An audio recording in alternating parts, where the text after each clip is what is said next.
بسم اللہ الرحمن الرحیم فَإِنْ آمَنُوا بِمِثْلِ مَا آمَنْتُمْ بِهِ فَقَدِ اهْتَدَوْا وَإِنْ تَوَلَّوْا فَإِنَّمَا هُمْ فِي شِقَاقٍ فَسَيَكْفِيكَهُمُ اللَّهُ وَهُوَ السَّمِيعُ الْعَلِيمُ صبغة الله ومن أحسن من الله صبغة ونحن له عابدون قل أتحاجوننا في الله وهو ربنا وربكم ولنا أعمالنا ولكم أعمالكم وَنَحْنُ لَهُ مُخْلِصُونَ صدق اللہ مولانا العلی العظیم وبلغنا رسوله النبی الکریم ونحن على ذلك لمن الشاہدین والشاکرین والحمد للہ رب العالمین اللهم صل على محمد وعلى آل محمد كما صليت على إبراهيم وعلى آل إبراهيم إنك حميد مجيد اللهم بارك على محمد وعلى آل محمد كما باركت على إبراهيم وعلى آل إبراهيم إنك حميد مجيد. ریکارڈنگ رانا طیب برائے RMC رانا برادری اسلامی کیفے سینٹرل ملتان پاکستان. جمعے میں شہنشاہ کائنات مفخر موجودات سید المرسلین حضرت محمد کریم صلی اللہ علیہ وسلم کا آخری وقت وفات رسول عرض کیا تھا. اس ضمن میں نے یہ بات سمجھانے کی کوشش کی تھی کہ صحابہ کرام رضوان اللہ تعالی علیہ مجمعین کی جماعت کو کتنا بڑا دھچکا لگا، کتنا بڑا دکھ پہنچا، کتنی بڑی تکلیف پہنچی کہ اس ذات کو قبر میں جاتے دیکھا جس کے دیدار کے لیے سب کچھ اپنا ختم کر دیا تھا.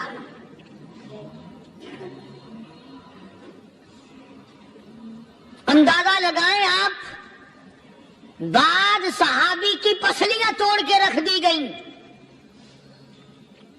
اور جب اس کو کہا گیا کہ تھوڑا سا پانی پی لے، کہتا نہیں، جب تک میں آقا کا دیدار نہ کر لوں ایک گھونٹ پانی کا نہیں پی سکتا.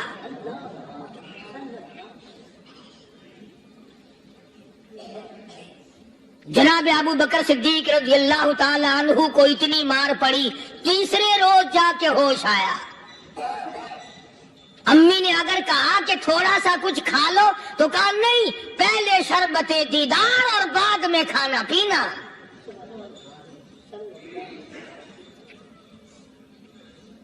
بے شمار صحابہ اکرام ہیں.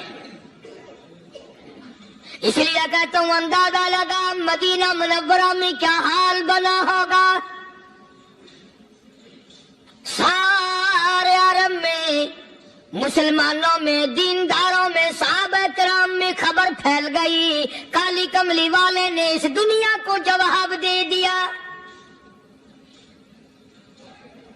اور یہ ثابت کر دیا آدم صفی اللہ نہ رہے، موسیٰ کلیم اللہ نہ رہے، اور ہم کیا رہیں گے جب رسول خدا نہ رہے.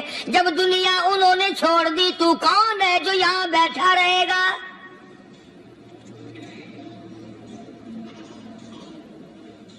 سیدنا فاروق اعظم رضی اللہ تعالیٰ عنہ جیسے بہادر فرمانے لگے جو یوں کہے گا میرے نبی فوت ہو گئے میں اس کی گردن اتار ماروں گا، میرا نبی فوت نہیں ہو سکتا، میرا نبی دنیا سے نہیں جا سکتا، میرا نبی ہمیشہ ہمیشہ کے لیے رہے گا۔ لیکن جناب ابو بکر صدیق نے قرآن کریم کی آیت سنا کر کے سمجھایا، فرمایا وما محمد الا رسول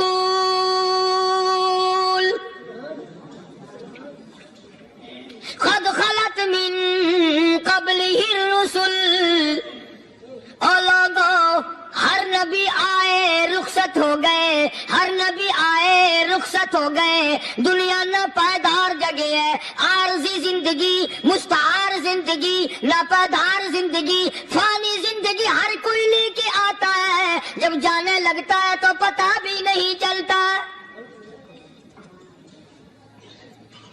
اس لیے مجذوب کہتا کہ سونے چاندی کی چمک بس دیکھنے کی بات ہے، سونے چاندی کی چمک بس دیکھنے کی بات ہے، اور 4 دن کی چاندنی پھر اندھیری رات ہے، قبر میں ہمیشہ اندھیرا رہے گا۔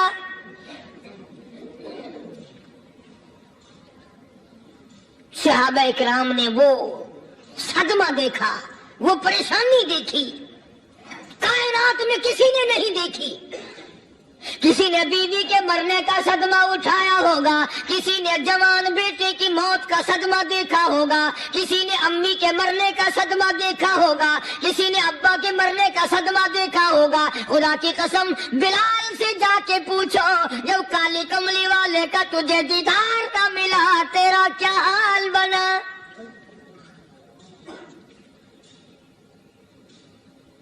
صحابہ اکرام نے وہ عشق نبھایا، کمال کر دیا۔ بڑے سے بڑی مصیبت آئی، اسلام کا سودا نہیں، ایمان کا سودا نہیں، دنیا کی طرف آئے ہی نہیں۔ کون ان حضرات کا مقابلہ کرے گا؟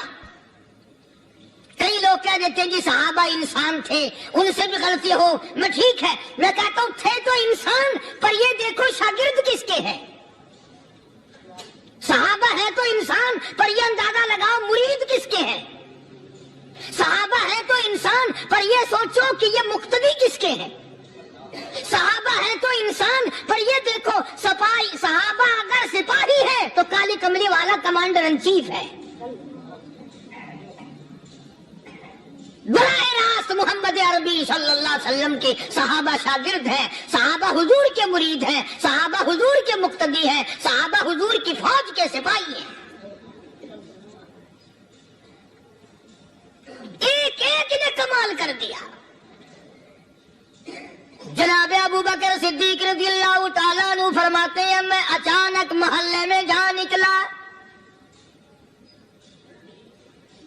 ابو بکر کہتا میری یہ عادت تھی، شروع میں جو اسلام آیا مکے میں، چودھری مارتے ہیں، رئیس مارتے ہیں، سردار مارتے ہیں، کمزوروں کو مارتے ہیں، جو کلمہ پڑھتا تھا پہاڑ ٹوٹ جاتے تھے،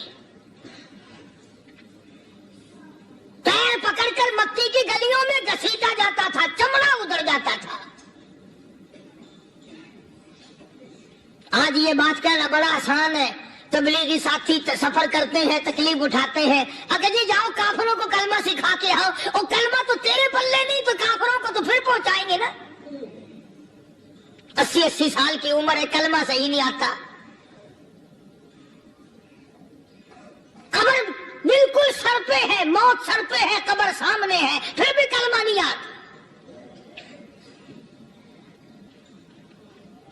اور میں تو کئی مرتبہ کہا کرتا ہوں کہ یہ بھی فکر کیا کرو کہ اس نبی کی ذات پر تم درود پاک پڑھتے ہو صلی اللہ علیہ وسلم، جس کی ذات پہ خود خدا درود بھیجتا ہے، فرشتے بھیجتے ہیں، ہزاروں بار مجھ کو عنبر سے منہ دھو کر کے اگر درود پڑھو تو ڈرنا چاہیے بے ادبی نہ ہو جائے، تو غلط ہو درود پڑھتا ہے نبی کی ذات پہ۔